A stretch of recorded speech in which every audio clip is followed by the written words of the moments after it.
Bienvenidos a este segundo culto del 2021 que por la gracia de Dios estamos arrancando. Y justamente como decíamos en un principio, hoy retomamos el Evangelio según San Marcos.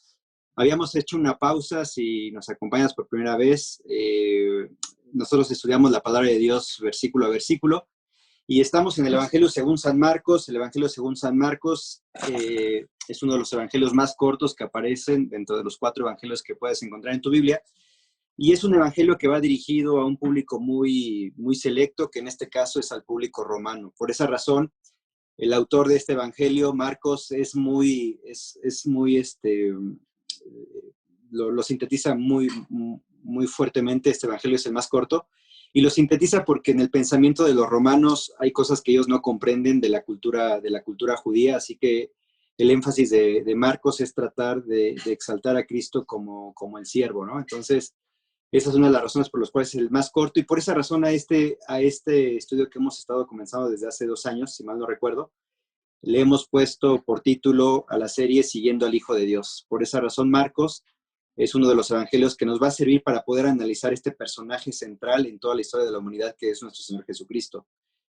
Cuando tú vas al Evangelio según San Mateo, es el evangelio más largo, y en este evangelio es un público bien destinado, bien dirigido, y el público es el pueblo judío. Por esa razón es más extenso, porque Mateo se dedica un poquito a extender lo que es el pensamiento judío, y va a desarrollar, en comparación a Marcos, algunos capítulos de la historia de nuestro Señor Jesucristo lo desarrolla un poquito más, porque él sabe que su público puede entender perfectamente la ley judía, por cuanto son judíos, ¿no?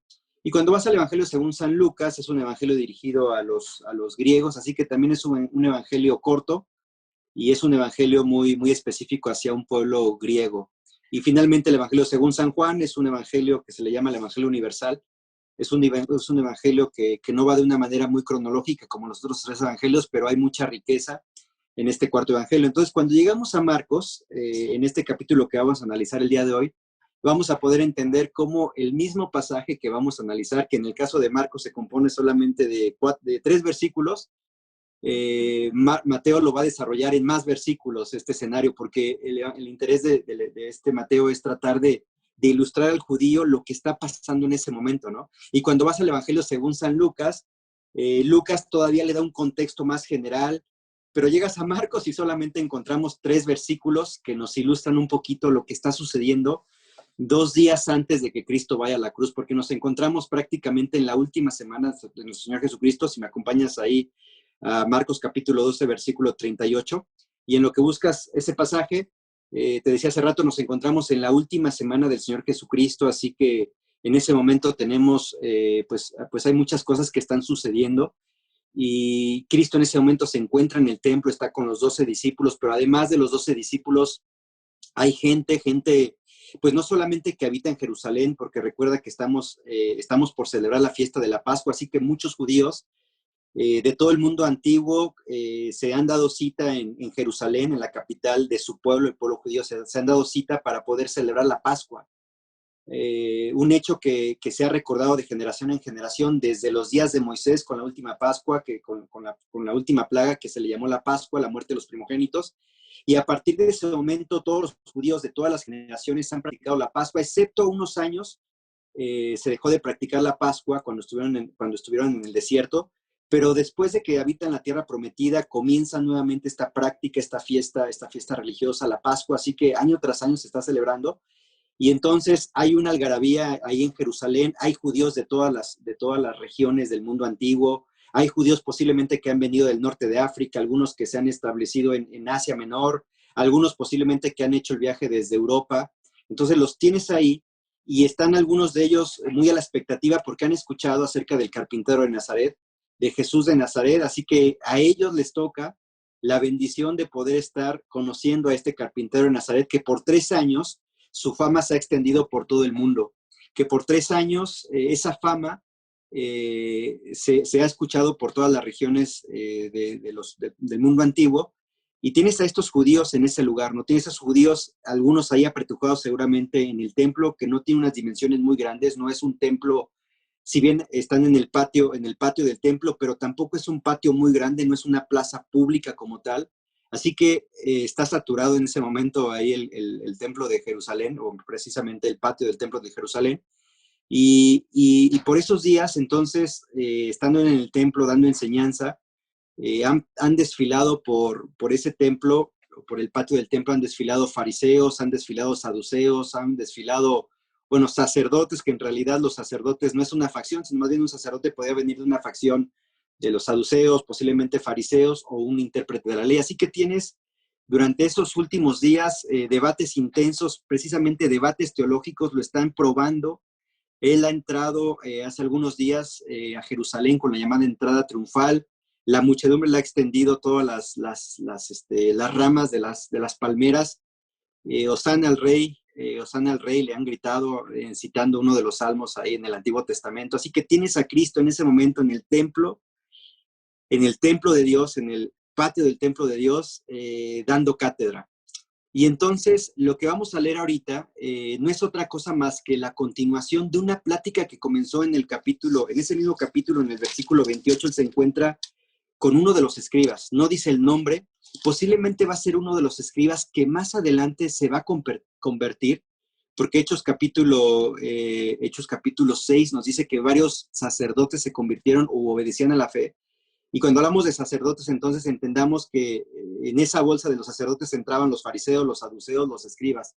Quizás fue uno de esos sacerdotes o de esos escribas que se van a convertir, no lo sabemos. Lo que sí sabemos es que hubo algunos escribas que se convirtieron. Hubo algunos escribas, sacerdotes, fariseos que se van a convertir y después van a traer una situación muy complicada a la naciente iglesia de Cristo. Entonces, cuando entramos en este pasaje, Hechos capítulo 12, versículo 38, lo que estamos leyendo es la continuación de lo que comenzó en el versículo 28. Entonces vamos a leerlo bueno, antes de leerlo me voy a permitir orar por este tiempo. La predicación la he titulado 2021, tiempo de mostrar amor. 2021, tiempo de mostrar amor. Y creo que así como el 2020 fue un año muy complicado para todos, el 2021 no se ve fácil tampoco, no es un año que vaya a ser mucho mejor que el 2020. Pero creo que en todo este contexto que estamos viviendo va a ser un hermoso tiempo de mostrar amor los unos a los otros, principalmente si eres casado con tu esposa o con tu cónyuge. Si estás en esta congregación vas a tener que mostrar también amor entre los creyentes, y yo creo que una de las razones por las que estamos ahorita precisamente teniendo este culto vía internet es por amor a nuestros hermanos, por amor a ustedes. Así que vas a poder mostrar amor con tu cónyuge, vas a poder mostrar amor en la iglesia, vas a poder mostrar amor con el no creyente. Y este año creo que va a ser una buena forma de practicar lo que quizás poco, mucho que podamos aprender o saber de la palabra de Dios va a ser bueno aplicarlo, ¿no? Y vamos entonces a dar, a la luz de este pasaje bíblico, 4 definiciones bíblicas del amor y vamos a tratar de aterrizarlo en cosas prácticas, porque de eso se trata el pasaje bíblico, ¿no? Entonces, permítanme orar y arrancamos con la lectura después del pasaje que nos corresponde abarcar el día de hoy. Padre, muchas gracias por esta oportunidad que nos regalas, sabiendo que queremos también ser diligentes, cuidar de nuestros hermanos, cuidar también y ser buenos mayordomos de esta congregación a la cual tú nos has colocado para poder pastorearles. Así que es mi oración por cada uno de mis hermanos, para que su corazón esté abierto, esté receptivo a la palabra de Dios. Señor, gracias también porque al estudiar este pasaje me ha recordado cosas que a veces se me olvidan, Padre, y que nos hace bien recordar para encarar el 2021, un año complicado, Padre, pero encararlo de una manera diferente, sobre la base de lo que tú ya nos has demostrado, que es el amor. Así que dame la gracia de poder estar compartiendo con mis hermanos este pasaje, pero permíteme también ser claro en la manera que lo expongo. Gracias. En tu nombre oramos, en tu nombre agradecemos. Amén. Muy bien, vamos a leer ahí el pasaje correspondiente al día de hoy. Y dice, versículo 38, y les decía en su doctrina, guardaos de los escribas, que gustan de andar con largas ropas y aman las salutaciones en las plazas, y las primeras sillas en las sinagogas, y los primeros asientos en las cenas, que devoran las casas de las viudas y por pretexto hacen largas oraciones. Estos recibirán mayor condenación. 3 pasajes, 3 versículos, nada más. 3 versículos, y este versículo se encuentra después de tener una conversación con un escriba, y ahorita vamos a regresar a esa conversación para poder entender por qué razón creo que tiene que ver con el tema del amor. Y después de que ha terminado esa charla con este escriba, dice que solamente era un escriba con el que está discutiendo. Entonces él se dirige ahí en el templo de Dios o en la plaza del templo, se dirige a la gente y le dice, guardaos de los escribas. Y entonces tenemos al escriba que frente a su rostro, el Señor Jesucristo prácticamente lo señala, como muchas veces nuestro Señor Jesucristo señaló a los fariseos como hipócritas. En alguna medida no le importó que ellos estuvieran dentro, él directamente habla en su rostro y les dice, ustedes son hipócritas, ustedes son sepulcro blanqueado, porque por fuera se presentan como algo hermoso, pero por dentro ustedes son huesos que están podridos, ¿no? Y esto no va a ser la excepción. Se dirige al pueblo y dice, guárdense por favor de los escribas. Ahora, hay escribas por todas partes del mundo antiguo. En donde hay una sinagoga en el mundo antiguo, en donde hay una sinagoga judía, va a haber escribas. Tiene que haber escribas forzosamente, porque esos escribas, ¿quiénes son? Habíamos dicho que forman parte de la facción religiosa. Tenemos los saduceos, tenemos a los fariseos, que ya habíamos definido un poquito anteriormente en las predicaciones quiénes son estos hombres, pero cuando hablamos de los escribas, Lucas les va a poner por título intérpretes de la ley, que es el sinónimo para los escribas, también llamados intérpretes de la ley. Ahora mira, solamente Marcos, como va dirigido al público romano, es muy corto. Los romanos no se meten mucho en líos, son pragmáticos, el pueblo romano es el pueblo que está dominando, así que solamente a Marcos lo que le interesa saber es, de alguna manera, mostrar al público romano, al creyente romano, cómo eran los intérpretes de la ley. Eran personajes que a veces eran contratados porque ellos, al escribir la ley, a veces eran contratados cuando se presentaba la necesidad de un documento escrito o cuando se requería una interpretación de un asunto jurídico. Podríamos pensarlo, si lo quieres ver de una manera interesante, es como hoy decir los notarios, ¿viste? Recuerda que en aquella época el pueblo judío es llamado como el pueblo del libro, así que estos personajes, los intérpretes de la ley, pues son importantes en una sociedad judía debido a su estudio fiel de la escritura y particularmente de la ley y cómo había que seguirla. Entonces, se requería de algún asunto jurídico, llámate al notario o llámate al escriba, porque él sabe cómo interpretar la ley en este caso específico. Hoy podríamos pensar los notarios. Claro, hoy los notarios nada tienen que ver con asuntos espirituales, pero estamos hablando del pueblo de Dios, el pueblo de Dios que según esto ha puesto a Dios por rey soberano. Es un pueblo aparentemente teocrático, aunque en sus prácticas realmente no se ve nada de eso. Pero tienes a estos escribas que tienen una importancia mayúscula en el pueblo judío. El propósito original de los escribas era conocer, era preservar la ley y alentar a otros a que la guardaran. Pero las cosas salieron muy mal cuando las tradiciones humanas eclipsaron la palabra de Dios y la pretensión de la santidad reemplazó una vida de verdadera piedad. Los escribas, cuyo objetivo era conservar la palabra, realmente la anularon por las tradiciones que ellos habían transmitido. Claro, porque cuando tienes esa autoridad, cuando el pueblo te ve en un pedestal diferente al que ellos están acostumbrados a verse entre sí, ese pedestal te permite entonces emitir ciertas cíclicas, como lo que vamos a ver en uno de los estudios que vamos a estar estudiando durante estos meses, ciertas cíclicas. Hoy los católicos manejan mucho esto de las cíclicas, ¿no? Que son conceptos que vienen del Papa y él lo establece prácticamente como una ley, y esa ley tiene que ser obedecida entonces por las diferentes diócesis en todo el mundo. Bueno, esas cíclicas, podríamos pensar, tendrían su origen en lo que estos intérpretes de la ley podían hacer, porque ellos tenían esa autoridad en alguna medida. Era una autoridad que el pueblo mismo les había dado y que ellos mismos se jactaban. En alguna forma eran hombres narcisistas, o sea, eran hombres narcisistas que se manifestaba en la forma en que vestían, en la forma que iban por la calle, en la forma que dejaban sus flecos. Podríamos meternos un poquito a todo lo que tenía que ver con su vestimenta, que precisamente Jesucristo lo dice en este pasaje. Pero lo que tenemos ahí son líderes narcisistas, ¿no? Líderes que tienen ese poder. No podríamos pensar esa autoridad, pero sí un poder dada por el mismo puesto, ¿no? Son hombres que son las fotocopiadoras las fotocopiadoras hasta ese momento solamente del Antiguo Testamento, así que la palabra de Dios la tienen acá perfectamente y saben cómo aplicarla. Y eso les ha dado un poder que ellos han querido elevar por sobre la ley de Dios.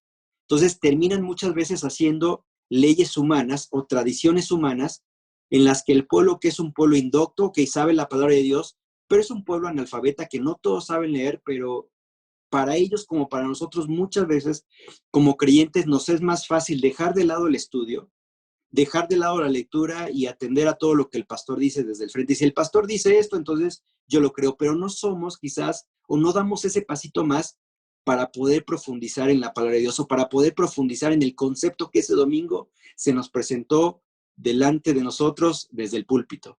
Y creo que ahí nos tiene, ya desde ahí nos tiene que llevar a poder estar no repitiendo los patrones que el pueblo judío repitió y al mismo tiempo nosotros como pastores no caer en establecer entonces leyes que no vienen de la palabra de Dios, sino más vienen directamente de nuestra mente.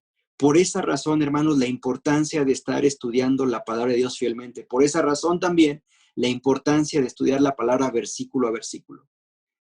Creo yo que cuando hablamos de todo lo que tiene que ver con doctrina, corremos un riesgo muy grande. Podemos llegar también a ser una iglesia en donde tenemos mucho concepto bíblico, mucha teología bíblica en la mente, pero no necesariamente significa que esa teología ha bajado al corazón y la estamos aplicando. De manera que siempre los extremos van a ser peligrosos. Puede ser un ignorante en la palabra de Dios, o quizás puede ser, todo un teólogo en la palabra de Dios, pero quizás no llegamos a un punto medio de aplicar la palabra de Dios. Así que cuando hablamos del año 2021 se presenta una buena oportunidad para que todo lo que has aprendido desde que quizás te convertiste y a lo mejor en ese camino de tu vida cristiana, Dios te ha llevado por diferentes iglesias y a lo mejor alguna de estas iglesias puedes pensar, bueno, no aprendí mucho de esta iglesia, quizás esta iglesia no era tan teológica o tan profunda teológicamente, pero yo estoy seguro que algo aprendiste de esa iglesia. Porque al final del día comprobamos que la palabra de Dios nos habla de que todas las iglesias han sido establecidas por Dios, es decir, toda la iglesia viene del corazón de Dios y aunque hay iglesias que tienen pecados, no hay iglesia perfecta. Cuando el apóstol Pablo escribe a las diferentes iglesias que nosotros hoy leemos en el canon del Nuevo Testamento, pues vemos iglesias como Corinto, que era una iglesia carnal. Vemos una iglesia como los Gálatas o una región en Galacia, eran iglesias que precisamente habían caído en el judaísmo, bueno, eran muy judaizantes. Entonces, a la luz de la palabra de Dios puedes ver que no hay iglesias perfectas, pero de esas iglesias perfectas, que gracias a su imperfección nosotros podemos aprender de ellas hoy en día. Bueno, así las iglesias por las que quizás has pasado, puedes tener un aprendizaje en tu vida cristiana. Esta iglesia es la misma situación, o sea, no somos iglesias. Algunos a lo mejor no están de acuerdo en el hecho de que estemos cancelando el culto el día de hoy porque hay una hermana que está contagiada del COVID y preferimos tener esa normativa. Y algunos dicen, bueno, ¿de qué se trata esto? No se trata de vivir por fe, ¿por qué tanto miedo? Entonces, hay algunos que no están de acuerdo, hay algunos que están de acuerdo, y yo creo que eso te da pauta para decir, bueno, mira, la IBM Querétaro, como la IBM San Ildefonso y en un futuro la IBM Marqués, no van a ser iglesias perfectas, pero creo que tenemos que tener la responsabilidad de ir a la palabra de Dios y a la luz de la palabra de Dios, cuando no encuentras blanco-negro y cuando encuentras grises, vamos a tener que tomar una posición. Así que tenemos a estos intérpretes de la ley, quizás con un corazón realmente que aman a Dios y quieren tratar de conducir al pueblo de Dios por los mejores caminos. Hay momentos en los cuales llegan a puntos grises y tienen que tomar ciertas decisiones, pero hay momentos que esas decisiones, pudiendo tener la base de esa decisión sobre principios bíblicos, es más fácil tomar decisiones sobre cuestiones políticas, porque puede suceder también eso, hermanos. Miren, hubo un intérprete de la ley, porque no quiero decirte con esto que entonces los escribas eran los malos de la película, no. Hubo intérpretes de la ley o escribas en el Antiguo Testamento que fueron hombres de Dios. Piensa, por ejemplo, ahí en el buen Esdras. Esdras capítulo 7, versículo 6, cuando regresan de la cautividad 70 años después de que están siendo cautivos en Babilonia, empiezan a reconstruir el templo, después de que empiezan a reconstruir el templo ahí por Zorobabel y después Esdras restablece los rituales, llega Nehemías y lo que va a hacer va a tratar de reconstruir precisamente los muros en Jerusalén, pero vemos de Esdras, nosotros aparecemos ahí en el Antiguo Testamento, vamos a nuestro índice y vas a ver Esdras, y ya lo ves Esdras. Bueno, ¿qué fue Esdras? Bueno, Esdras fue un intérprete de la ley, Esdras fue un escriba, era un escriba piadoso, hombre de Dios, temeroso de Dios, que en el capítulo 7, versículo 6 define, dice, Esdras era un escriba diligente en la ley de Moisés. Entonces tienes a hombres piadosos. Si tú lees todo el libro de Esdras, te vas a dar cuenta que Esdras fue un hombre que amaba a Dios y que interpretaba la ley de manera tal que cuando llegan cuando llegan de Babilonia a Jerusalén, él lee la palabra de Dios, dice que le pone sentido a la palabra de Dios. Él establece, se va como un montículo hecho precisamente para poder exponer la palabra de Dios hay un púlpito, en el púlpito abre la ley de Dios, o bueno, agarra los rollos de la ley de Dios, le empieza a leer y le empieza a poner sentido. De manera tal, imagínate lo que fue ese momento, que el pueblo de Dios, después de que 70 años nunca escuchó la palabra de Dios, en ese momento la palabra de Dios está quebrantando sus corazones. Es decir, la palabra de Dios es viva y eficaz, dice Hebreos, y más cortante que espada de dos filos. En ese momento la palabra de Dios está penetrando en sus corazones. Ellos están reconociendo y hay hermosas oraciones de arrepentimiento por el pecado. Señor, contra ti hemos pecado. Así que la palabra de Dios en sí misma, lo que produce en nosotros, porque ya lo hizo en tu vida, lo que produce en ti no es otra cosa más que va penetrando en tu corazón y cuando va siendo expuesta de una manera correcta, va sacando a la luz lo peor que hay en ti. Y va tratando de corregir lo que tú sabes y Dios sabe que está mal. Porque Pablo le dice a Timoteo, bueno, la palabra de Dios es viva, es útil, es eficaz bueno, da sus 4 características. Se me fue ahorita, pero ellos se saben versículo, ¿no? Y creo yo que la palabra de Dios es el centro de estos escribas. Si no hay palabra de Dios, entonces no hay un oficio para los escribas. Es el pueblo del libro, es el pueblo del libro que todo el mundo antiguo, los pueblos alrededor, saben que este pueblo es diferente porque traen por regla o traen en su constitución un libro, el libro de Moisés y los profetas. Así que por eso la importancia de los escribas en la sociedad judía y por eso la importancia de esta charla que está teniendo Cristo con los escribas. Son hombres. Hubo hombres piadosos, o hubo hombres que aprovechaban su estatus para entonces, a partir de ahí, hacer lo que nosotros recién leíamos, ¿no? Devoran las casas de las viudas. Pues claro, porque había viudas en ese momento. Recuerda, nosotros hoy pasó un año o menos para que la vacuna del COVID saliera. Ha sido la vacuna que ha roto récord en toda la humanidad. Las vacunas normalmente, para que pueda salir a luz y para que pueda ser usado, por lo menos yo he estado leyendo, 4 años, 5 años. En menos de un año han sacado esta vacuna del COVID. Pero en la antigüedad no era así, o sea, los varones morían de una manera, de una manera temprana. No había las medicinas que hoy tenemos, no había las vacunas. Así que el hombre a estar más expuesto al trabajo, el hombre que quizás era comerciante y andaba por todo el mundo antiguo, era fácil, si no se enfermaba, a lo mejor era asaltado. La viuda se quedaba en casa y entonces solamente recibía la noticia de que, bueno, tu esposo fue asesinado o tu esposo murió de cierta enfermedad. Tu esposo bebió de aguas que estaban estancadas y, bueno, no había manera de poder controlar el problema de su estómago, así que terminó falleciendo, así que dejaban viudas. Así que qué mejor oportunidad para estos escribas que aprovecharse de las viudas. Y esto era un secreto a voces, pero Cristo los saca a relucir y les dice en el versículo 40 que devoran las casas de las viudas. Claro, porque una viuda, y encima si era una viuda que tenía poder adquisitivo diferente al resto de los demás, un mayor poder adquisitivo, entonces tú como escribas estabas ahí en primera fila y si una viuda tenía que atender a una persona, tú llegabas como escriba, pásale por favor, o sea, dime jurídicamente hablando qué procede, cómo hago, qué hago con la herencia. Y entonces tú como intérprete de la ley aprovechabas, sacabas tus uñas y quizás entonces podías manipular a la viuda. Bueno, mira, por acá el 20% va para mí, vamos a dejarle a Dios este porcentaje, pero mira, y tú podías hacer lo que querías porque tenías una viuda que estaba batallando con su dolor y confiaba en ti en ese momento porque se suponía que tú sabías la palabra de Dios y jurídicamente hablando sabías lo que tenías que hacer y entonces, qué mejor oportunidad para el escriba que sacar las uñas. Así que por esa razón nuestro Señor Jesucristo les da con todo y saber, cuídense de los escribas, porque ustedes saben que devoran las casas de las viudas, pero no solamente esto, también versículo 30, y las primeras sillas en las sinagogas ellos aman. También aman las salutaciones en las plazas y los primeros asientos en las cenas. Eso se llama narcisismo. Eso se trata un poquito de véanme, vean el tipo de vestimenta que yo traigo. Continuando con el versículo 40, y por pretexto hacen largas oraciones, estos recibirán mayor condenación. Es interesante, porque en la medida que sabes más palabra de Dios, adquieres más responsabilidad de parte de Dios, porque hoy sabes cosas que antes no sabías. Así que siempre va a ser un desafío estudiar la palabra de Dios, porque hoy vas a aprender más que el día de ayer.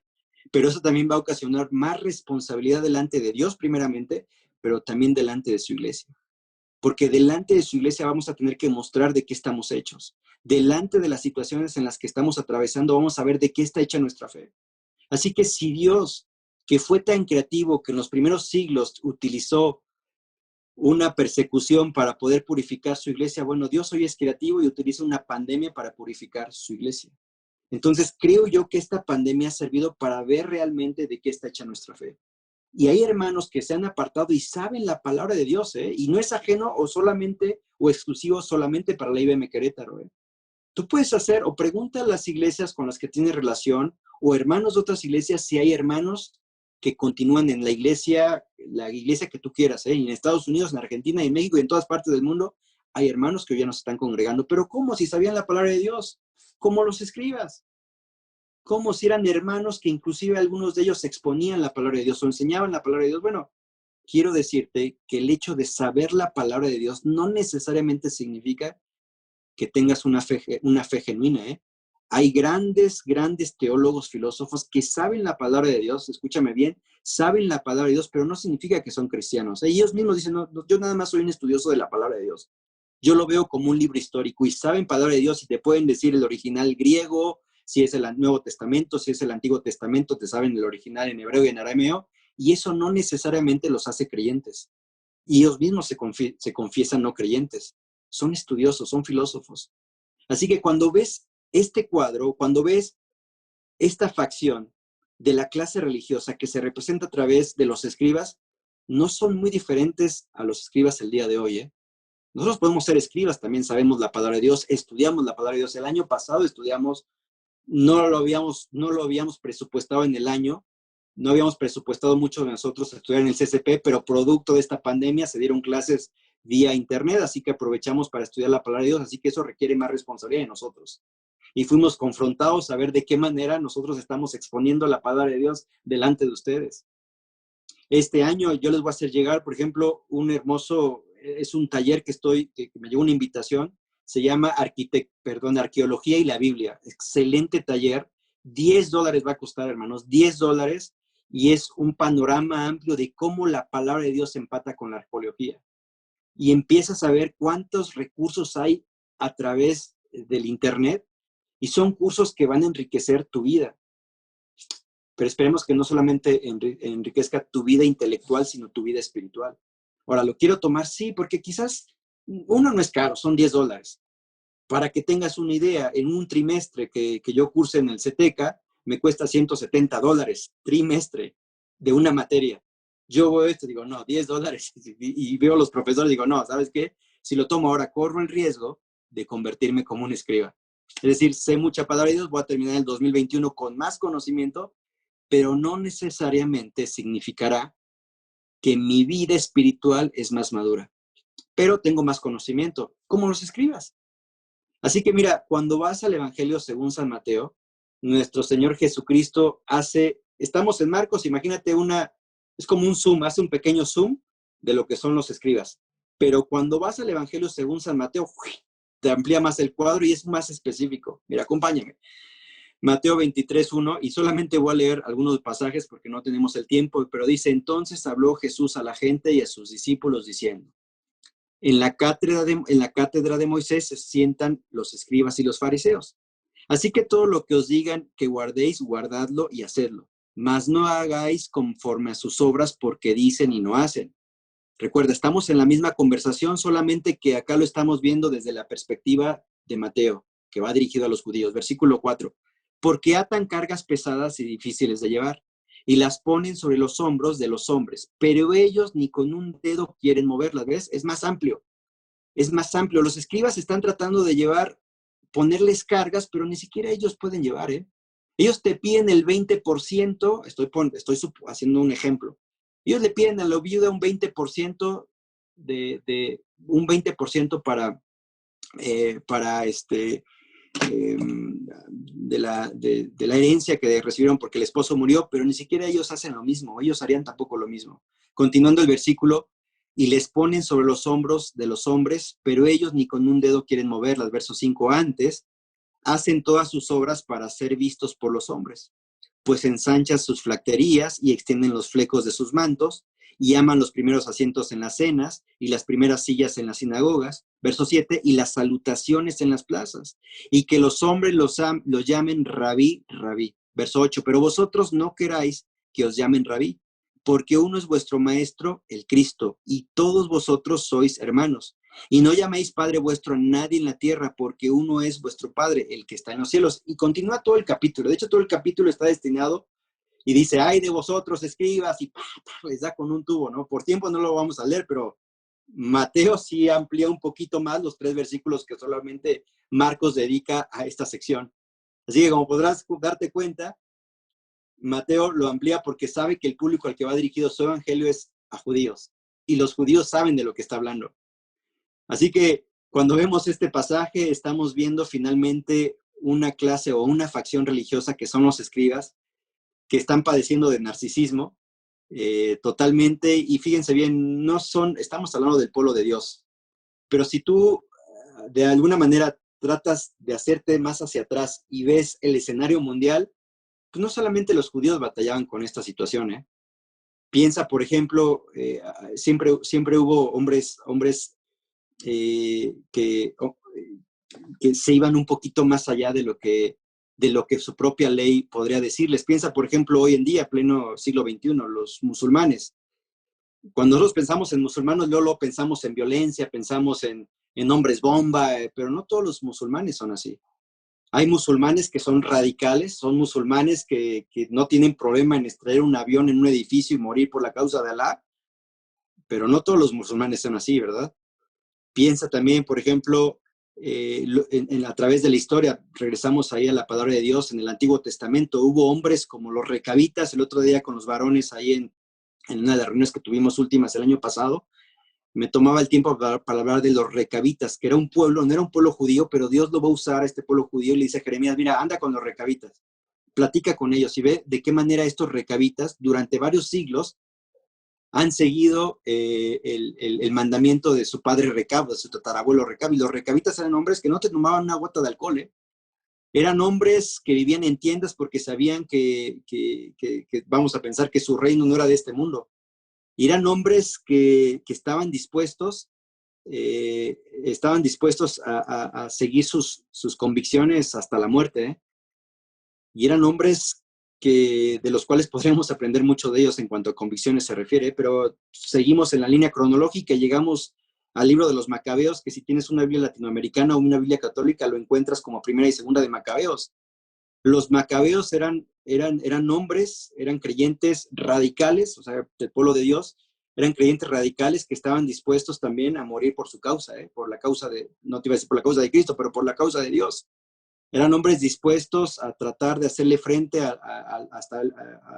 al imperio en ese momento que está gobernando, que es el pueblo griego, el imperio griego, ¿no? Entonces, ves a un Judas Macabeo rifándosela por Dios. Entonces, ves a estos hombres que llevan su fe más allá de sus fuerzas. Bueno, Cristo mismo tenía entre sus filas a uno de estos hombres, Simón el Celote, que era un judío que sabía la palabra de Dios, pero era muy radical. O sea, él no tenía problema por asesinar a un romano cuando se trataba de fiestas solemnes en donde podías esconderte entre las multitudes y poder asesinar por la espalda a un romano.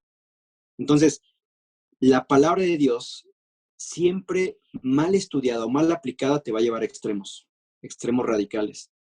Porque Judas Macabeo sabía la palabra de Dios. El problema es que él llevaba su conocimiento de la palabra de Dios de una manera muy radical. Ahora, nosotros no podríamos tampoco decir que somos diferentes a ellos. Es decir, nosotros muchas veces, conociendo la palabra de Dios, llevamos ese extremo radical. O a veces ocupamos la misma palabra de Dios. Yo sé que acá, gracias a Dios, en la iglesia no sucede, pero en otras iglesias sí sucede, en los matrimonios. Y es que dice la palabra de Dios que te tienes que someter, le tienes al esposo diciendo a la esposa. Y te tienes que someter porque Efesios nos dice que la mujer tiene que someterse, así como Cristo es la cabeza de la iglesia, yo soy la cabeza sobre ti, y le das y usas la palabra de Dios para tus propios fines. Entonces, cuando vamos a este pasaje decimos, ay, estos escribas, qué ignorantes de la palabra de Dios, pues sí, con razón Cristo les dio, pero nosotros muchas veces actuamos como los escribas. Escuchamos predicaciones en YouTube, escuchamos lo mejor de lo mejor, escuchamos los mejores pastores, no importa si es calvinista, arminiano o hipercalvinista, sabemos mucho de la palabra de Dios, pero cuando se trata en el día a día de aplicar la palabra de Dios, entonces agarramos la palabra de Dios, la torcemos y la terminamos haciendo conforme a lo que yo quiero que en ese momento quiero que diga. o lo que en ese momento a mí me conviene. Y a veces es con la esposa, a veces es con los hijos, a veces es con el empleado, a veces es con el jefe, o a veces es con el pastor, o a veces contra el pastor, o a veces contra el hermano. Entonces, tenemos la palabra de Dios, la estudiamos, escuchamos predicaciones, pero a veces nosotros mismos tenemos el espíritu de los escribas. Ah, mira, y hoy Paco bien narcisista, ve mi título que tengo, doctor o maestro en teología por tal seminario. Alumno de Instituto Bíblico terminando los 4 años con promedio de 9.9. O sea, hermano, nosotros tampoco somos la excepción. Nosotros tampoco somos la excepción. Entonces, cuando vas a este pasaje acerca de los escribas, Cristo es muy enfático y él sabe, fíjate, está a 2 días de ir a la cruz. Está a 2 días, yo había puesto acá en mi apunte, está a 2 días de, como dice Pablo en Colosenses 2:14, de anular el acta de los decretos que había contra ti, clavándola en la cruz. Está a 2 días. Él sabe que estos creyentes o estos conocedores de la ley posiblemente se van a convertir. Algunos van a seguir o van a obedecer la ley de Cristo, pero eso no va a significar en ellos que les va a costar trabajo dejar ciertas costumbres. Piensa un poquito en tu vida, hermano. Piensa un poquito en tu vida. Nosotros, gracias a Dios, la mayoría de nosotros experimentamos lo que fue la iglesia tradicional. Yo hasta los 15 años. Así que eso me permite de alguna manera tener un balance o más o menos una idea de lo que antes era y lo que ahora soy. Lo que antes creía y ahora creo. Y antes creía, el día de ayer nos invitaron a comer una rosquita. Y el matrimonio que nos invitó decía, mira, nosotros en la casa de mi mamá arrullábamos al niño. Y ustedes a lo mejor arrullaron al niño, ¿no? Yo, mis tías arrullaban al niño Jesús en el 24. Y uno hacía esas cosas y aun cuando no estaban en la palabra de Dios, pero como veías que tus antepasados o la gente mayor a ti lo hacía, pues tú lo haces. Y entonces empiezas a ver ciertas cosas que antes hacías y dices, pero ¿por qué lo hacía? Ahora que estoy en la palabra de Dios, pues no tenía caso, me veía como tontín haciéndolo, ¿no? Pero lo hacías. Algunos, Betty, por ejemplo, me platicaba ahí en Guadalajara que está el Cristo Negro y que agarras un algodoncito y entonces cuando le tocaba en la casa de una persona, la gente llegaba y con ese algodoncito lo untaba y lo guardaba en su carterita. Y entonces cuando venía un problema muy complicado, sacaba ese algodoncito y no sé qué injuraba y era como que porque por haber ungido a ese Cristo Negro, entonces eso te iba a resolver todo el problema por el cual estabas atravesando. Hoy tú lo escuchas y dices, no sabes si reírte, si llorar. Pero hermanos, nosotros practicamos muchas veces cosas que ni siquiera estaban en la palabra de Dios. Ahora, ¿qué responsabilidad la nuestra familia que sabiendo la palabra de Dios, poco o mucho que sabemos de la palabra de Dios, la necesidad de aplicarla? Primeramente, en tu persona. Sabemos Juan 15, ok, yo soy la vid, vosotros los pámpanos, separados de mí nada podéis hacer. Y eso habla de una permanencia en Cristo. Eso habla de una constancia en la persona de Cristo, pero ¿cómo lo interpretas o cómo se traduce esto en el día a día? Bueno, tienes que leer la palabra de Dios. Y de pronto entonces sale una convocatoria y dice, bueno, vamos a tratar de seguir todos este plan de lectura porque nos va a animar. Y bueno, yo tengo que ser honesto, yo comencé a mediados del año pasado, ya estoy bien encarrerado y tengo unas metas espirituales, pero si tú no tienes quizás como metas espirituales para este año leer la Biblia, bueno, te diría, hermano, anímate y inscríbete en este plan de lectura, te va a animar. Y si te retrasas, no te vamos a juzgar. ¿Cuánto más te vamos a señalar un domingo, no? Pecadora de Hortensia, no, ya se atrasó 5 días. No, no es cierto, Hortensia, no lo vamos a hacer, pero de igual forma te vamos a animar. Entonces, creo yo que cuando vas a la palabra de Dios, ves a estos escribas que dominan la palabra de Dios, pero no necesariamente está bajando al corazón. Pero ellos son de apariencias, ellos son de caminar por la acera, caminar por la calle, aman que les griten, Rabí, Rabí, Paco, acá andamos, échame una bendición. Sí, ahorita 10 pesos la bendición, ¿no? Y sigues caminando con tu ropa espléndida, y entonces hay una fiesta y tú amas ser invitado, pero además no solamente que te inviten, sino que te den la mesa de honor. Eso se llama narcisismo. ¿Podemos nosotros los pastores padecer de narcisismo? Sí, podemos padecer. Entonces, no somos diferentes a estos hombres intérpretes de la ley. Fíjate una cosa, acuérdate, estamos leyendo la palabra de Dios de manera cronológica. Ahora, estamos a 2 días de que Cristo vaya a la cruz. Algunos de ellos, de acuerdo a Hechos capítulo 6, versículo 7, algunos de ellos se van a convertir. Cristo lo sabe, los está confrontando, porque es una de las cosas por las que están batallando. Hechos capítulo 6, versículo 7, dice, y crecía la palabra del Señor. Acuérdate, esto recién no ha pasado ni siquiera un año de que Cristo ascendió a los cielos. Estamos todavía en el mismo año que Cristo murió. La iglesia se ha expandido. Hechos capítulo 2, Pedro da el discurso. Hechos capítulo 2 viene el Espíritu Santo, desciende como en forma de lenguas de fuego. El apóstol Pedro se levanta, ya han destituido obviamente a Judas Iscariote y han puesto en su lugar a Matías. Y Hechos capítulo 6, versículo 7 nos dice que la palabra del Señor crecía y el número de los discípulos se multiplicaba grandemente en Jerusalén. Pero además dice el versículo, también muchos de los sacerdotes obedecían a la fe. Y recuerda, los sacerdotes, en la bolsa de los sacerdotes metemos a estas 3 facciones, saduceos, escribas y fariseos. Así que muchos de estos sacerdotes eran escribas que se habían convertido, se habían convertido o estaban obedeciendo la fe, pero como decía hace rato, eso no implicaba que estuvieran luchando con sus antiguas tradiciones, porque tú y yo lo hacemos. De pronto, el que se convierte siendo católico, apostólico, romano, piensa, por ejemplo, en una Frida, hay cosas que le costaron, pero la palabra de Dios fue cambiando, fue haciendo una metamorfosis en su vida, una metanoia, un cambio de actitud, un cambio de mente.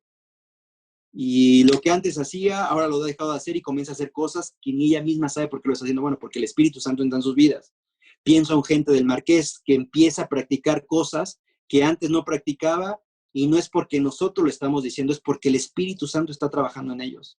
Miren, ustedes saben, hoy tenemos en el hospital a Valeria. Vale tiene 15 años y producto del cáncer hace algunos años recibió quimio en el cerebro, así que quedó afectada del cerebro. Y el lunes comienzan, arrancando el año, nadie comienza o nadie quiere comenzar el año en un hospital. Bueno, ella comenzó el año en un hospital porque le dio un paro cardíaco, seguido de una convulsión. Así que ahora están en espera de ver qué hospital puede recibirla para operarla de corazón, porque tiene un tumor muy grande en el corazón que la está oprimiendo. Pero tú ves a una Elia compartiendo, mira, Dios sabe, descansamos en Dios. Escuchas a su hija Esme, que tiene 21 o 22 años, diciendo, mira, esta ocasión es diferente, porque años atrás no teníamos una familia espiritual, hoy tenemos una familia espiritual. Ahora, ¿quién ocasiona eso? Bueno, lo que ocasiona es, tienen palabra de Dios, pero la palabra de Dios ha bajado a sus corazones producto de que el Espíritu Santo ha hecho en ellas o en ellos una regeneración. Así trabaja el Espíritu Santo. Entonces, tienes a estos hermanos, pero no significa en esta familia específicamente que ya son perfectos, no. Hay cosas por las que están batallando, como tú y yo batallamos cuando llegamos a Cristo, que si bien hubo una regeneración, si llegaste con alguna adicción, vas a seguir batallando. Eso es lo que después se va a llamar una santificación progresiva. Y Dios va a estar trabajando contigo, va a tratar dice Pablo, va a tratar de perfeccionarte hasta llegar a la estatura del varón perfecto. Pablo mismo decía, no que lo haya yo alcanzado, una cosa hago, trato de llegar a la meta, que es el supremo llamamiento de Dios en Cristo Jesús. Entonces, empiezas poco a poco. Bueno, tienes a estos escribas que meses después se convierten, escribas que están batallando con su narcisismo, escribas que están batallando con su jactancia, que se convierten, pero siguen batallando. Ahora, ¿por qué te digo todo esto? Porque si tú sigues la línea cronológica de la historia de la iglesia, estos hombres que se convierten en Jerusalén, ellos han visto la conversión de hermanos, ellos han visto, quizás algunos de ellos vieron el descender al Espíritu Santo, ellos han visto a estos pescadores que aun cuando no han tenido la preparación que ellos tuvieron, saben la palabra de Dios, porque el Espíritu Santo es quien mueve a estos hombres. Ellos han visto de qué manera judíos se han convertido. Ellos han visto cómo algunos judíos han regresado a su lugar de origen y han proclamado el Evangelio. Así que estos hombres son sensibles, algunos de ellos, se terminan convirtiendo, pero no significa que han dejado de batallar con lo que por años han tenido o de alguna manera han practicado. Así somos tú y yo. ¿Por qué te digo todo esto? Cuando llegamos a Hechos capítulo 15, versículo 1, tenemos al apóstol Pablo entonces ya haciendo sus viajes misioneros. Y tienes al apóstol Pablo establecido en Antioquía, de ahí está viendo la posibilidad de moverse a otro lugar para poder ir y predicar el Evangelio. y de poder estar entonces estableciendo iglesias locales. Va a establecer la iglesia de Tesalónica, a quien más adelante le va a escribir. De hecho, la primera carta que el apóstol Pablo escribe es a los tesalonicenses, y es una carta muy hermosa en donde le recuerda, hermanos, recuerden, ustedes no hay mucho para enseñarles acerca del amor, ustedes lo practican constantemente, pero les animo a que no dejen de estar corriendo la carrera cristiana, ahorita lo vamos a ver. Así que tienes al apóstol Pablo haciendo su viaje misionero, al lado de suyo está Timoteo, le sigue Lucas, están ahí compartiendo el evangelio, pero se tienen que establecer en Antioquía en ese momento. Se quedan, dice el capítulo 14, en los últimos versículos, que se establecieron ahí por algo de tiempo, pero no pasó mucho tiempo y llegaron entonces de Jerusalén judaizantes. En pocas palabras, eran creyentes judíos que seguían ellos batallando con las enseñanzas judías y que trataban de implementar en las nacientes iglesias cristianas. Quizás judaizantes, algunos de ellos escribas convertidos, pero que les estaba costando trabajo, que ellos amando los lugares, quizás así mismo se preguntaban, bueno, a ver, pero pues yo domino la palabra de Dios, o que ya me convertí, yo tendría que ocupar un lugar diferente en esta naciente iglesia. Yo tendría que ocupar los primeros lugares porque yo amo las sillas o yo amo sentarme en los primeros lugares. Son hombres como tú y yo que seguimos batallando con la carne. Así que la mejor manera, y lo que hacemos muchos creyentes, es que cuando nosotros simpatizamos con personas, ¿por qué simpatizamos? Porque compartimos los mismos valores o tenemos las mismas broncas, o en el caso de creyentes, que en esta iglesia no sucede, pero tenemos los mismos enemigos o no estamos de acuerdo con cómo predica Paco, así que hago entonces facciones. No, es que ese Paco, no, la verdad es que no me gusta cómo predica, y vas a tratar de tener tu club de amigos con personas que en alguna medida piensan igual que tú. Dios quiera y para bien, ¿no? Pero en otras iglesias ha pasado que a veces no es la forma en la que las verdaderas amistades surgen. A veces surgen por chismes, porque no te cae bien esta hermana, y entonces empieza a hacer facción. Claro, no vas a invitar a una familia o tal hermano porque sabes que este hermano tiene uno de exhortación y sabes que si lo invitas y al primer momento que estés murmurando de esta familia o de esta otra, este hermano te va a parar en seco. Así que, ¿para qué invitarlo cuando puedo invitar a la familia Pérez y podemos murmurar a gusto? Entonces tienes a estos judaizantes compuestos por fariseos que se han convertido, compuestos por escribas que se han convertido, o saduceos con recursos económicos que se han convertido. Así que qué mejor oportunidad para decir, no, mira, Pablo no está haciendo bien las cosas. Tú y yo sabemos la ley de Dios, la escribimos la ley de Dios. Así que Hechos 15:1 dice, entonces algunos que venían de Judea, la región en donde está Jerusalén, dice ahí el versículo, enseñaban a los hermanos. Ahora, está bien enseñar a los hermanos, porque yo tengo el don de enseñanza, ¿no? Y si yo tengo el don de enseñanza, no, es que esta iglesia no me está aprovechando. Yo tengo el don de enseñanza y me está mal aprovechando, yo tendría que estar enseñando. Sí, el problema es que vas a enseñar. Y sabes que en esta iglesia han pasado hermanos que han tenido ese síndrome, y directamente cuando llegan, yo fui esto en esta otra iglesia. Ah, ok. Yo hacía esto y aquello otro. Ah, buenísimo. Ah, pues mira, vamos a sentarnos y te conócenos. Pasaron 6 meses. No, ¿sabes qué, Paco? No. Yo doy para más. Ah, bueno. Listo. Que Dios te bendiga, hermano. Ahí hay más iglesias. Es que su don es de enseñanza, ¿no? Y tienes a estos hermanos que enseñan a los hermanos, lo cual me parece bien. El problema es que, ¿qué enseñan? Porque estos creyentes enseñaban que, dice el versículo continuando 1, si no circuncidáis conforme al rito de Moisés, no podéis ser salvos. Cristo, entonces, pues gracias por haber venido aquí, hombre. ¿Para qué vienes? Pues yo, con circuncidarme bajo la ley de Moisés, yo griego que me convertí, pues ya con eso tengo. Así que Cristo, muchas gracias, siga participando. Recuerda, la iglesia comenzó en Jerusalén con judíos, pero ahora la iglesia se ha expandido, y la iglesia entonces ya hay gentiles. Algunos gentiles son romanos, algunos son griegos, algunos son etíopes, algunos son no sé de dónde más. Y llegan estos judaizantes que saben la palabra de Dios, encima llegan con un porte, con un tipo de vestimenta diferente al que conocimos al apóstol Pablo, que por cierto, dicho sea de paso, ni personalidad tiene. Así que tienes a estos hombres enseñando la ley de Moisés. Por esa razón, Pablo les escribe a los a los Gálatas en capítulo 8, porque Gálatas precisamente es una región, en Galacia, donde hay varias iglesias, en donde han llegado estos judaizantes. Estos judaizantes que le dicen, no, chavos, miren, no nada más es la cruz, también es circuncidarnos conforme al rito de Moisés. Y tú dices, ¿y dónde lo dice? Mira, acá está en el Antiguo Testamento, acá está. Hasta ese momento no se ha escrito el canon del Nuevo Testamento, no se han escrito muchas cartas. La primera que se va a escribir es Santiago y recién está empezando a circular, no la envían por WhatsApp, porque no hay. Así que qué mejor oportunidad para poder llegar y establecer mis enseñanzas, porque ellos aman los primeros lugares. Rabí, qué buena enseñanza, eso no los dijo Pablo. Y entonces por eso Pablo, estos creyentes, porque Hechos capítulo 15 está refiriendo a estos creyentes que han llegado a establecer estas doctrinas precisamente en la región de Galacia, y Pablo tiene que responder escribiendo esta carta a los Gálatas, que más o menos se ubica después de 1 Tesalonicenses, por ahí del año 55. Y les escribe, mas si aún nosotros o un ángel del cielo os anunciare otro evangelio diferente del que os hemos anunciado, sea maldito. O para que suene más bonito, sea anatema. Judaizantes. ¿Saben la ley de Dios?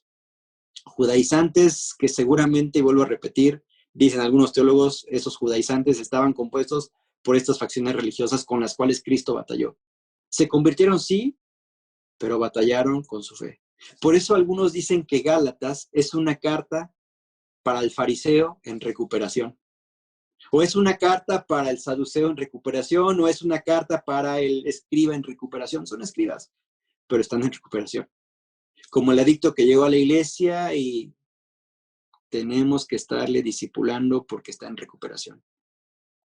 Como la persona que llegó con ciertos problemas matrimoniales y tenemos que estar trabajando en su matrimonio porque está en recuperación. Así que Pablo escribe y les advierte a los Gálatas. Capítulo 2, versículo 20, dice, con Cristo estoy juntamente crucificado, ya no vivo yo, mas vive Cristo en mí, y lo que ahora lo vivo en la carne, lo vivo en la fe del Hijo de Dios, el cual me amó y se entregó a sí mismo por mí. Y entonces aquí va aterrizando y con esto vamos acabando, porque al final del día la pregunta sería, bueno, ¿por qué hay tantas apariencias en estas facciones? ¿Por qué qué les hace falta a estos líderes religiosos? ¿Qué es lo que les hace falta que están buscando ser el centro de atención? ¿Qué es lo que les hace falta que están tratando de ver de qué manera pueden ocupar los primeros lugares? ¿Qué les hace falta? Bueno, lo que les hace falta es una palabra y es amor. Porque sabiendo la palabra de Dios, no teniendo amor, bueno, esa es la respuesta. Esta es la manera en que uno se comporta, ¿no? Y yo te decía hace rato, bueno, por esa razón, en el capítulo mismo 12 de Marcos, en esa plática que él está teniendo con este escriba, el escriba dice el versículo 20, capítulo 12, versículo 28, acercándose uno de los escribas que los había oído disputar y sabía que les había respondido bien, le preguntó, a ver, Señor Jesús, ¿cuál es el primer mandamiento de todos? Él sabe, él ha escrito la palabra de Dios, este escriba. Jesús le respondió, el primer mandamiento de todos es, oye, Israel, al Señor nuestro Dios, el Señor uno es. Buenísimo, palomita, dice el escriba. Buenísimo. Versículo 30, y además dice Jesucristo, y amarás al Señor tu Dios con todo tu corazón, y con toda tu alma, y con toda tu mente, y con todas tus fuerzas. Este es el primer mandamiento. Y el segundo es semejante al primero, amarás a tu prójimo como a ti mismo. No hay otro mandamiento mayor que este. Yo hubiera agregado, eso es lo que te falta a ti, escriba. Continuando con el versículo 32, entonces el escriba le dijo, bien, maestro, verdad has dicho, que uno es Dios y no hay otro fuera de él. Y el amarle con todo el corazón, con todo el entendimiento, con toda el alma y con todas las fuerzas, y amar al prójimo como a uno mismo, es más que todos los holocaustos y sacrificios. Encima puedes confirmar versículos, porque sabes palabra de Dios, has memorizado la palabra de Dios, pero no significa que amas necesariamente al prójimo. Por esa razón, fíjate, importante en el versículo 34, Jesús entonces, viendo que había respondido sabiamente, porque uno puede ser sabio, interesante, ¿no? Sabiendo la palabra de Dios puede ser sabio. Pero dice, viendo que respondió sabiamente, le dijo, no estás lejos del reino. Y ya ninguno osaba preguntarle, no estás lejos del reino. Te falta la conversión.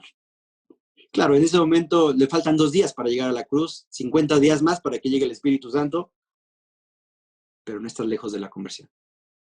Así que qué triste va a ser que cuando llegas delante de Dios te vas a llevar 3 sorpresas en el cielo. Uno, que tú estás. 2, que no vas a ver a gente que creíste que ibas a ver. Y 3, que vas a ver a gente que jamás creíste haber visto. Qué triste va a ser que no vas a ver a la gente que creíste que ibas a ver, porque en la tierra era gente que sabía la palabra de Dios, te podía decir versículos así de pie a pa, y no los vas a ver ahí arriba. Estuvieron cerca, cerca, cerca, pero no llegaron. Y no llegaron porque no le permitieron a Cristo entrar a sus corazones. Así que el amor es el aceitito, hermanos, que debemos poner en nuestro mucho o poco conocimiento que tenemos de la palabra de Dios. Porque quiero decirte con esto que el amor, y con esto termino, 4 aspectos. El amor es teológico, ¿sabes? Jeremías 31:3 dice, Jehová se manifestó a mí hace ya mucho tiempo, dice el profeta. Continuando dice, diciendo, con amor eterno te he amado, refiriéndose al pueblo de Dios. Por tanto, te prolongué mi misericordia.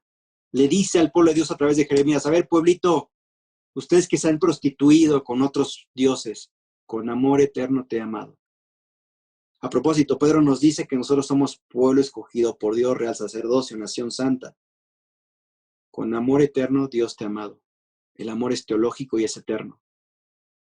Gálatas 5:13 dice, porque vosotros, hermanos, a libertad fuisteis llamados, solamente que no uséis la libertad como ocasión para la carne, sino servíos por amor los unos a los otros.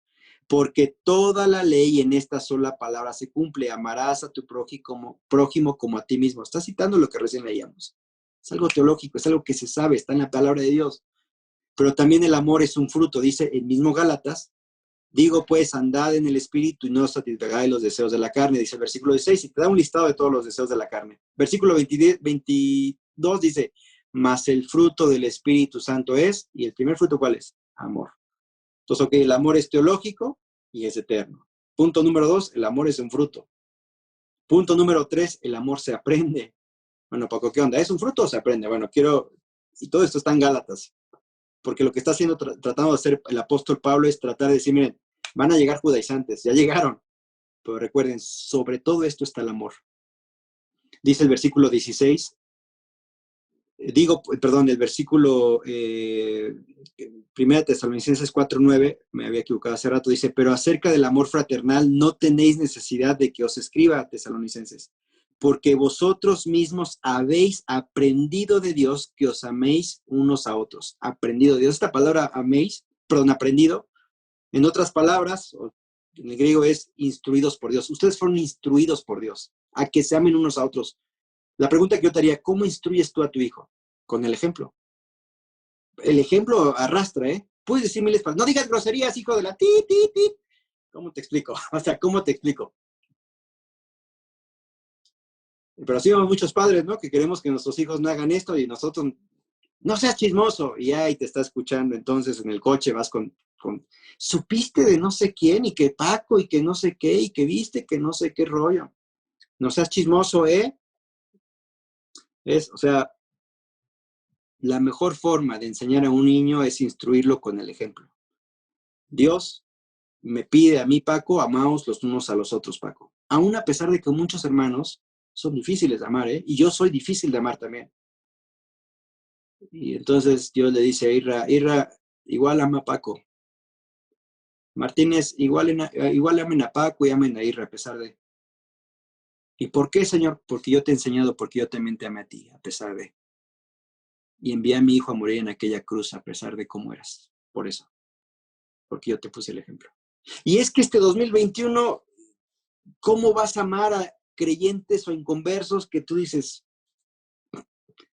bueno, yo te dejé ejemplo? Entonces el amor es teológico, el amor es un fruto, el amor se aprende, pero por último, en el amor se debe de abundar cada vez más. Capítulo, ahí mismo en Gálatas, versículo 10. Y también lo hacéis así con todos los hermanos que están por toda Macedonia. Pero rogamos, hermanos, que abundéis en ellos más y más. A mí me faltó el versículo anterior, pero habla acerca del amor. Hermanos, abunden. Perdón, ese es 1 Tesalonicenses 4, arrancamos el 9, el amor se aprende, el versículo 10 de Tesalonicenses, pero además abunda, más y más. Así que, hermanos, este año 2021, tiempo de mostrar amor con tu cónyuge, con tus hijos, con tu iglesia, con tus pastores y con el no creyente. ¿Por qué no terminamos orando? Padre, te damos muchas gracias por esta oportunidad que nos regalas de tener tu palabra. 3 versículos que nos recuerdas la falencia de estos hombres conocedores de la ley, estos hombres intérpretes de la ley. Pero también nosotros podemos caer en esta misma situación, Padre. Quizás nosotros podemos caer en legalismos, podemos caer en cosas que no convienen y quizás terminamos haciendo las cosas para agradar a los hombres o para poder jactarnos o quizás porque nosotros hay un narcisismo pronunciado. Así que es mi oración para que en este año 2021 podamos, lo poco o lo mucho que podamos saber de ti a través de tu palabra, podamos ponerlo por práctica. Y podamos entender este gran mandamiento que es amarás a tu prójimo como a ti mismo. Así que permítenos aceitar el amor hacia nuestros hermanos, hacia nuestro cónyuge. Gracias. En tu nombre agradecidos oramos. Amén.